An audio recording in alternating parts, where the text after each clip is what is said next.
विक्रमी आणि 5वी बहुमत मिळून सुद्धा या सरकारला अजून जिल्ह्याचे पालकमंत्री ठरवता येत नाही, हे त्यांचं दुर्दैव आहे।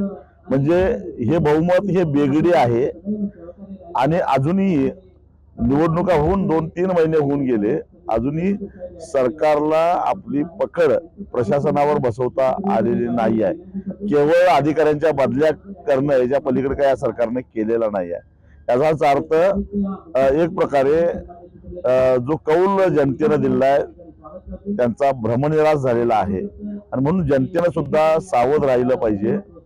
अशा प्रकारे देखाऊ आणि वेगळी किंवा संपत्तीचं प्रदर्शन करून हिडीस प्रदर्शन करून स्वाभिमान विकत घेणाऱ्या या लोकांच्या पासून सावध राहून खऱ्या अर्थानं लोकांच्या हिताची काळजी घेणारे लोक निवडून आले पाहिजेत। डॉक्टर बाबासाहेब आंबेडकर म्हणायचे, ज्या लायकीचे लोक असतात त्याच लायकीचे त्यांना लोकप्रतिनिधी मिळतात।